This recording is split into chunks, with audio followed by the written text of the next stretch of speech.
So today we want to give a big shout out to Liam and the team at Hit First Hype because we're actually filming at the Better Building Exchange in Brunswick. And the team there have been really generous to let us use their space to record these podcasts. But also for Sustainable Builders Alliance in the past as well. Oh yeah, absolutely, yeah, for sure. So this is the same space that we use to do all our live events. So big shout out to Alice and Liam, the team from Hit First Hype. Maddie, today the topic is tender or not to tender? That is the question. So tender, typical process where you would be architect or designer goes to 3 people or a client goes to 3 people, and they would then essentially find the best price between the 3 and probably cost compare and somewhat try to get an apples for apples like for like quote. That is not the reality of how this works as well. I think it's when it's with architects, they are a lot better at getting apples for apples because it is as per plan. Yep. When a client might just reach out, that's when it can get a little bit confusing. And then typically, I would say more than 75% of the time, it's just who is the lowest price. I'm going to try and put my Switzerland hat on for a second because I certainly don't want to come across that we're poo-pooing architects and designers for running a tender process, because I guess I get it. I understand intellectually the reason why they would do it. They obviously have their clients' best interest in mind, particularly in this current climate where prices have been a bit volatile or they have settled recently. I do understand why someone would go to tender, but I kind of feel like in our current market, I think if we want to start thinking about builders as professional outfits or professional business owners, then I think we need to be leaning in on builders for their experience, because they're at the coalface of costing all the time. And I don't personally feel that the tender process really values the builders in that process. No, and I know that we've had comments on that in the past, and I think we'll get to that in a second. Yes. I think then we've got like what I refer to as a negotiated tender. I don't know what you'd call it. Yeah, quickly goes to ECI. Yeah, ECI, bring the builder in early, and that is just working as a collaboration. So you're there from the start, you get the concept plans, you price it up then, and then you work all the way along until you work as part of that team to get the project to site. I think it also feels that the builder is valued for their time. Yeah, and they're then generally paid for their time to consult on the project. Yep. And it's something that I started doing in probably 2018, I would say. I don't know when you did your first. I would say Jesse Glascott from Glux kind of clued me into this whole paid thing. And I reckon it would have been a similar time, 2019 maybe. And I think the first time I did it was about $1,500. And I thought, whoa, this is unreal. I do see value though in clients and architects talking to builders early on. Yes. More than one. I would always suggest 3. It should be treated like a tender where you find 3 builders and you find who you're going to work with the best. I personally always say to clients is like, I'm not for everyone. You need to find the person that you work best with. And that is, it's a relationship where we're signing this off for 10 years. Yep. We're part of your family. It's a marriage. Yep. The prices are all going to be quite similar. The good builders use a lot of the same trades or the same products. It can't differentiate too much. So, and I think when you're operating in the same space too. So say if me and Mark from MBH all went for the same project, I would argue that within Kui, our prices would all be the same. Yeah. But we all operate a bit differently. You know, Mark, the Yoda of building, he's quite methodical and quite measured in his approach to things. You and I are quite... Yeah, you're a bit younger, Well, sorry, Mark, that's not age Mark. He's not that much younger than me. He's old. I'm not that much younger than No, but do you know what I mean? I'm using that as an example. Like, I feel like it's all about getting that personal connection with that builder. So, hey, getting that relationship is really important. Now, I know our current process, and I think yours, and let's use Mark as an example. We've spoken about that on previous podcasts about the whole reconstruction. Yep. Our process now is quite similar, where we'll do, I would say, like a reasonably high level estimate, where we'll do a little bit of work for a lower fee. And it's at that point where I feel that clients and architects should get 2 or 3 builders in, just to pressure test the design and budget, not just from what I'm saying, but maybe what you're saying and what someone else is saying. And from that point, you've actually had an opportunity to check with the builders, get their take on the project and any limitations or any advice around changes or anything like that. And then you can all move forward confidently knowing that you're all kind of going in the right. So I do have a problem at that when you're interviewing 3 builders asking what the price is though, because I've been caught out twice recently where on one project I said, hey, it's going to cost you $1.3 million for this build. And they're like, that's a bit more than what we wanted to spend. I'm like, that's okay. I'm just telling you what I think is going to cost. Yeah. Because that's what you've asked me the question. And then what I've later found out is the two other builders have said, oh, 750 to 800. But then they're like, oh, why are you so much more expensive? And I'm like, hey, I haven't put a number against it. I'm just telling you what I think. I miss out on the job. The other two builders get a look in. They then do their running the numbers. And you know what? They ended up at the exact same number at what I said. Yep. But I was the upfront and honest one. The other two just didn't know what they didn't know. And then all of a sudden I miss out on the project. So now you have this issue. It's like, and I've spoken about this and this sounds bad. Do you play the game and lowball it to get in and then deal with the consequence later? Or do you run the honest approach and potentially miss out on projects? Because at the moment, I would love another project starting, and one of those projects went to site at the number I said it was going to start at. Actually, I would have been under. Yeah, I totally hear what you're saying. I mean, and I think at the end of the day, you and I both would approach honesty first.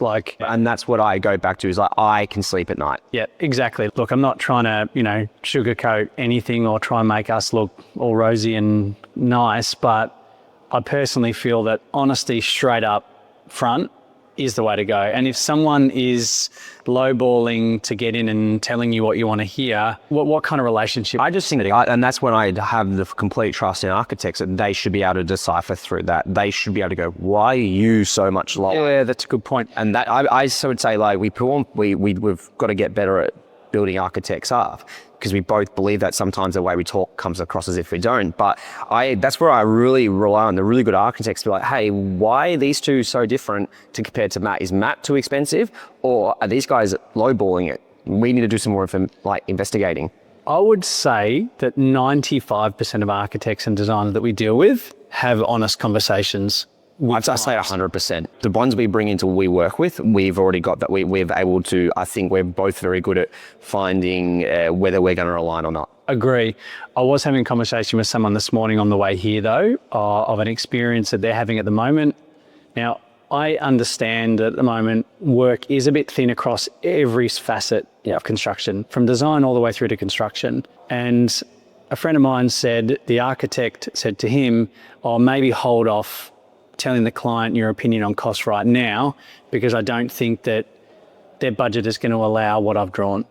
Okay. And it kind of almost makes me feel that that's not the right way forward. And again, I'm not saying that this is something that architects do at all. So please, don't assume that that's what I'm saying. But I think that there are still people from both sides, builders and architects, who want to just try and get a project into their funnel and hope that on the other side, the clients find more money.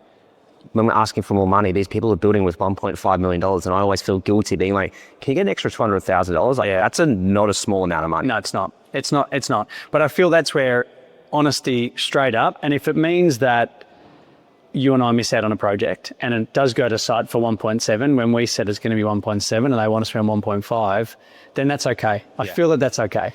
Yeah, I totally agree. I'm actually going to poo-poo on builders here, because I think what happens is at the moment is there's a lot of education out there for builders that you can go find very quickly how to run this pre-construction process.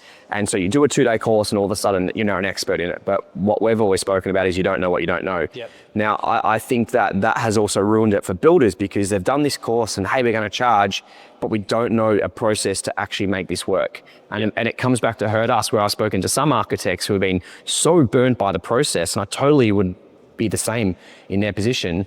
They don't want to do this anymore because they're like, oh, we've engaged this builder and another one, and they didn't get back to us, and the price they gave was $500,000 under budget, and it just went to shit. And then I'm like, yeah, totally respect that you don't want to go down that process, but don't put the rest of us who actually have really solid foundational processes in that basket. Yep. No, I agree. And I think there's probably a podcast episode in how we feel that should be running it. And look, I'm all for builders getting paid for their time in pre-construction, 100%. But I think that there needs to be value in the information that they're bringing to the table. You've got to be willing to give your information. So that's what you're there to do. So you can't be guarded of all your knowledge. You're there to consult and give the information. I'm going to say something that if you're consulting, you should also have private indemnity insurance to protect because you're consulting. Yep. You have it. Yep. You have to have it because you're providing advice on the building. So you want to indemnify yourself? Yeah, I need to protect myself. Like the buildings we're working on aren't simple, and there are things that we might get wrong. So it's a small amount a year to cover ourselves. At least I know that I can sleep. I was just thinking as we were having a chat, right now there's two builders, talking from one side of the table. Like, I know we've talked about this before when we had Scott on, but I actually think that would be a great opportunity, in a really respectful way, to bring in a couple of architects to hear their side of the story and get their thoughts on how we can run it better. I 100% think that the tender process is broken in the space that we operate in. And I 100% feel as more and more builders start to value their time and bring valuable information to the pre-construction process, that if architects want to go to tender, then it's going to get really, really expensive for owners, because 3 builders are probably going to want to charge anywhere between $5,000 to $10,000 each to get a price. You had a comment the other day where I think someone said that, why are you charging for your time? Now, I'll put it this way: let's flick it on architects. And again, we've got ones we work with that are totally okay with us charging for our time, and we do not make money off this process. No. I would say that if a project doesn't go to site, maybe lose out on 20, 30 grand of our time. Yeah, would be a very close to estimate. We've run some numbers, and we feel that it costs us anywhere between $20,000 and $30,000 to cost a project. And you're, at the end of the day, charging maximum you might be able to get out of this 10 grand across a 1.5 year consulting period. Yeah. So we're about that $12,000 to $13,000 at the higher end, and it goes down to 9 or 10. But yes, but the value that clients get from that, and I know it's me sitting on the builder side saying this, but as soon as the relationships become transactional, there's an expectation from both sides that there's deliverables. Totally. And we're quite clear with what those deliverables are, and we're becoming more and more clear about what the expectations are in that pre-con process. Now, for us to give someone a ballpark, right now, with our current process, it costs $800. Yeah, okay. And I feel it's at that point there where there should be 3 builders all giving their opinion on cost, and they all should be charging between $500 to $800 to give that opinion on cost. And then it's about the architect and the clients deciding who's going to be part of the team. I feel that that's a really fair way of doing it. I don't disagree. I think there's tools out there that you can use. You can look at past projects, you can grab your own data to come up with that. I think it's really important that if you have someone and you're paying them, you've got them engaged. You can hold them to deadlines. You can hold them accountable. If you're not paying anyone, how can you hold them accountable? Because they've got other things that they're getting paid to do, which becomes more important. I would also argue, how can you then trust the data they're giving you? Yeah. Like if you're just getting spat out an estimate with a whole bunch of different line items, they're probably just drawn from past experience, and have they done the takeoffs correctly? Have they done this correctly? Have they brought their trades into it? Yeah. Like, I know that our process involves site visits for all our trades. So my trades are invested. They know that we're part of the solution to get this project to site, and that they're the only one looking at that project. So they're invested. They know that their time is not wasted. So there's 2 issues I have with the tender. If it's not on the plans and the architect misses it, which they're going to miss things, that's normal. They can't get everything right. We're human, right? Yeah. So I'm not putting it in my estimate because that's not what is as per plan. That's not what is quoted. Yeah. You will get a variation on site, and most likely it's going to hold up your project. There's also 2, we will probably find a more efficient way of building something that's going to save your money. I would say that during just having a builder on board, we will get you your money back with a click of a finger once you have any discussion with an engineer. And then also when we talk about performance of the house and optimization. So 100%. Within that conversation, like we had one recently where we designed all the steel beams out of the project. There's 30 grand savings that we've just saved you a ton of money, which in a tender process would have just been flicked out, stamped, hey, here's the engineering design to that, build to that. Do you think that there is more opportunity for builders operating in the high performance space to add more value to that tender process? I'm going to respectfully say no, but... Can you see where I'm coming from though? Yeah, no, I totally agree, because the tool of, like, say, for example, PHP can be used as a costing tool, but you need to know how to use it. Exactly. So if you're using it for the first time, No, definitely not. You need to have someone like Cameron who knows how to use it to have those conversations with you. I think you have to have done maybe one certified passive house first to be able to understand that and the detail that needs to go into it. So once you understand how it can be constructed, then you can understand the back end and how that all works. And I just did the passive house training for designers, and I'm going to be straight out, it was a complete waste of time because I'd already felt that I had that knowledge through working with Cameron so many times, and we've built 4 of them, that I felt that, hey, we kind of weren't learning anything new, where what we're there to do is not run the PHPP numbers. Yeah. We're there to run, hey, if we're going to increase this amount of insulation to this, what's the cost against that? Yep. We're not there to tell them what to include. But I feel like there's, just say wall build-ups or double glaze versus triple glaze, like right there could be 10 or 15 grand, like right there. I've got one at the moment, and we're in Brunswick now. It's literally around the corner, where the heating demand dropped by 0.2 if we went triple glazed. And they might be chasing passive house certification. So they're going to go, we need to get that triple glaze. Where I'm like, do we need to go certified to get you no extra value in money for that extra cost? Or alternatively, okay, well, let's put double glazing in, and that's a net result of $10,000 or $15,000 saving. Yep. Can we build up those numbers somewhere else? Yep, totally. Can we insulate the surface cavity? And then is that going to give, so this is where I was kind of saying, like, I feel like in performance construction world, managing thermal bridges, managing out steel, like insulating cavities or not, 90 mils versus 140 frames, Yep. internal barriers versus no internal barriers, like there's easy grabs there. And would be really interesting to get, say, Chris from Prime Build on to have a chat, because I know he runs his pre-con really tightly and has been doing it for a while, to kind of get his understanding of the areas that he looks at. Yeah. Because it's not just, we'll remove some joinery or change the cladding. Like, there are other things that I think a builder can bring to the table that is really valuable and can save that fee before it gets to site. I think builders also need to understand they're not architects. They're not there to design. 100%. And I think that is where the issue lies, that architects are damn good at designing. Yep. They're creative. They push boundaries. They want to push boundaries. And as builders, we need to respect that and don't kick back. We need to go, hey, how can we actually get what you want? We'll discuss the buildability and structure. You give us the brief. Let's now make this work together, because I get bored doing the same thing all the time. So challenge me, but we've got to do it within a way that is going to make it work. So we might have to compromise on a little bit here and there, but we want to also make sure the architect is trying to get their design across the... If we're asked our opinion on something, sure. But I don't think it's our role in design. I have this conversation with some of my team in pre-construction all the time. It's not our role to design this. No. It's our role to talk about implications on cost and performance, but it's not our role to design. We had one recently where there was bare stone cladding, and it was super expensive to install, and the system behind it. So the bare stone looks really well priced on the cladding itself, that everything behind the structure and system is super expensive. So we're trying to do value management. So we will go to the client and we'll go to the architect and keep the client out of the conversation for a second and say, hey, this is expensive.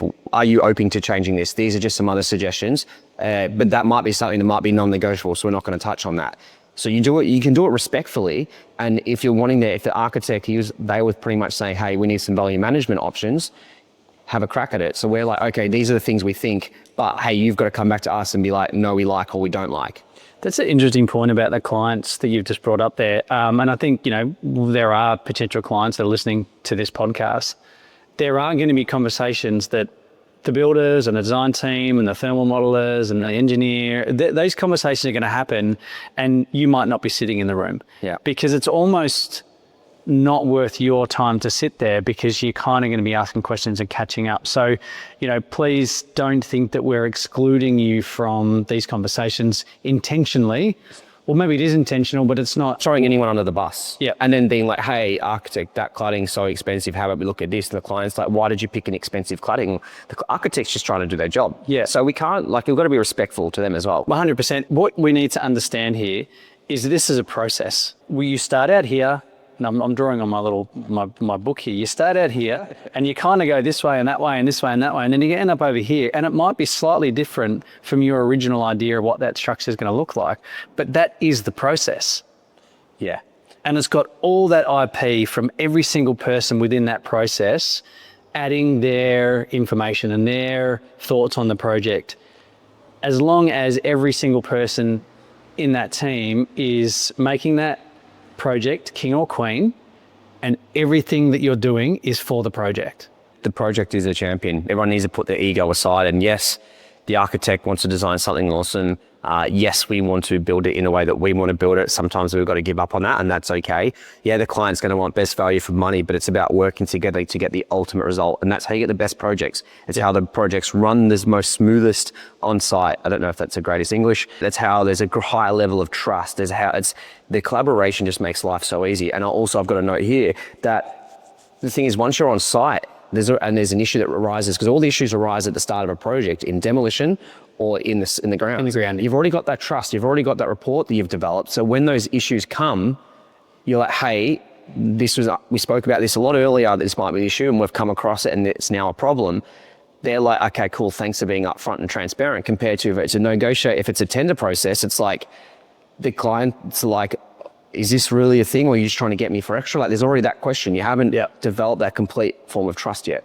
Yeah, I mean, you almost can like split it too. There's two phases of building. In fact, there's two parts of building. There's the relationship building, and then there's the actual building of the home.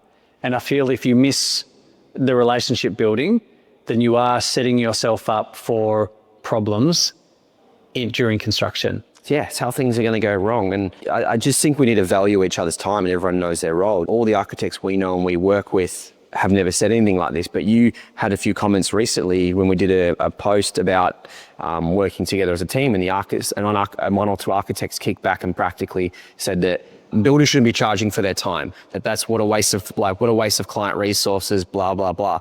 Now, I'm going to put it back on those architects that think that way and say, what if we had a process of a client goes out to 3 architects and goes, hey, design me all the concepts.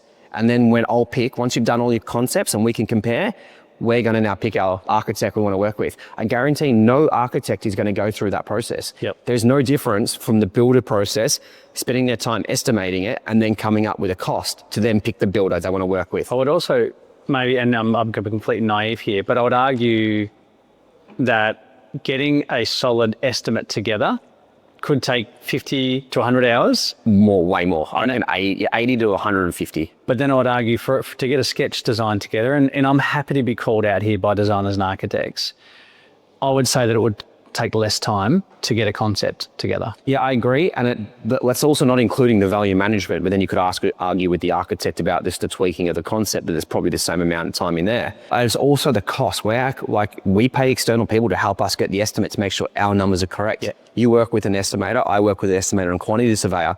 And so there's an expense from our end to get people to run the numbers to make sure we're running them correctly for the client and for the architect. Yeah, that's a really interesting point, because, we, just talking on costs and maybe why we need to charge. I have an internal estimator and I have someone working full-time in pre-construction.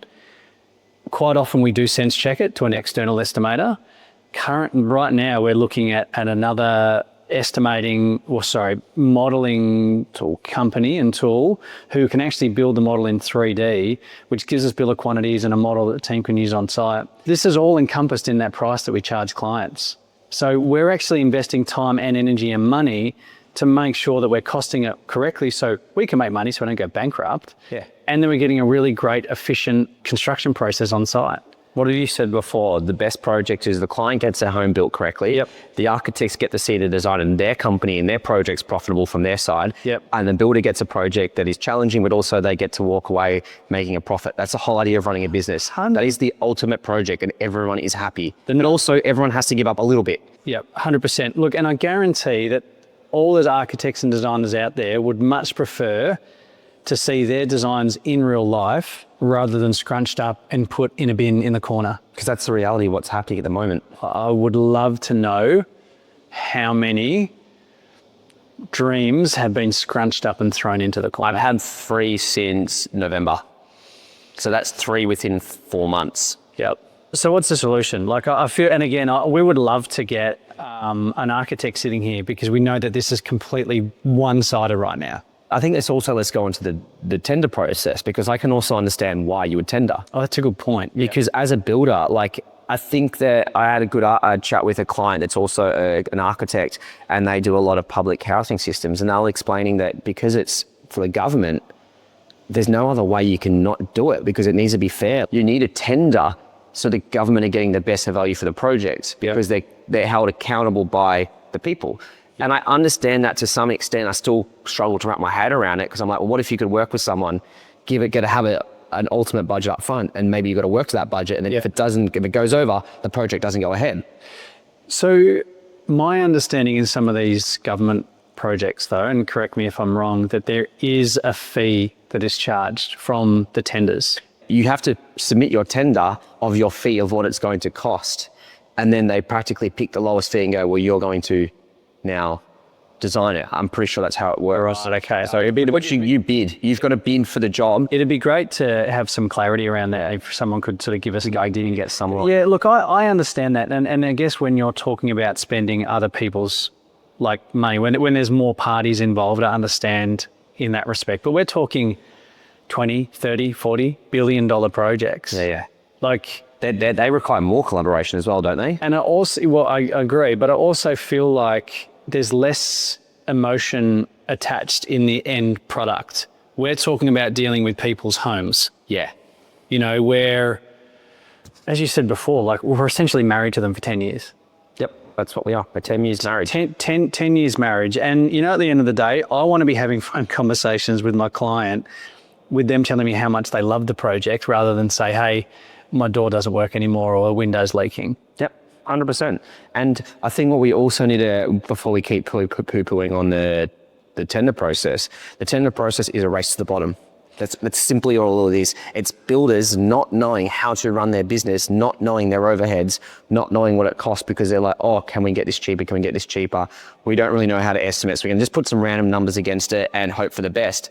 And then they win the tender and all of a sudden they've missed a lot of stuff because they're not paid for their time because they didn't want to invest the time into understanding the plans and architectural details. Yeah, and also, this is another thing that's come up recently too, because you've talked about profitability, markup and margin and stuff like that. We often get asked by architects, even in the negotiated tender process, what's your builder's margin or profit? Yeah. And I'm like, okay, well, which one is it? Is it profit? Is it gross? Is it net? Is it markup? Is it, yeah. So what are we looking at? Are we looking at when all is said and done and the project's finished, what are we trying to get? Yeah.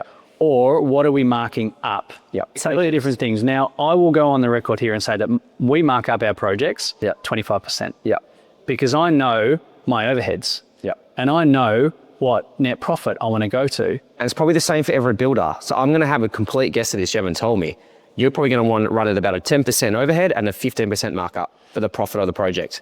Is pretty much what I'm going to guess. Because it's the same as mine. And the other thing that we need to understand too is that where the gross numbers and the net numbers sit too. Yep. So that's the other thing. And again, we're probably straying just a little bit. But we don't make 15% off the project either. That's the other thing. No. This is the thing where you really need to understand what that then builds up. And I reckon that's probably maybe even a conversation for another time where we've actually got some numbers that we're referring to, and rather than just spitting off things. So I guess my comment to architects out there is, if you are going to ask the question, be quite specific about what information you're trying to understand. Yeah. Because me saying, well, we put a 25% margin on it, and then you sort of reverse engineer that and go, well, that's a huge number. Well, businesses need money to run. Yep. We have cars, we have employees, we have overheads, we have bookkeepers, we have estimators, we have all these kinds of things. Insurance, there's insurances. Now, my markup is going to be a lot different to someone who is a bag-it-on builder markup, because I'm obviously not on the tools. However, their carpentry rate's going to be high. Their carpentry rate's more. Exactly. So you need to kind of look at everything on balance when you are using that as a key factor in deciding where you think that project is from a cost point of view. Yep. Because I think that it can be a little bit misleading. And you're playing with fire. If you're engaging someone that doesn't understand this, there is a high risk that you're going to either, one, the project's not going to be profitable for them, so they're going to lose interest, so then they're going to be cutting corners to get it across the line. Yeah.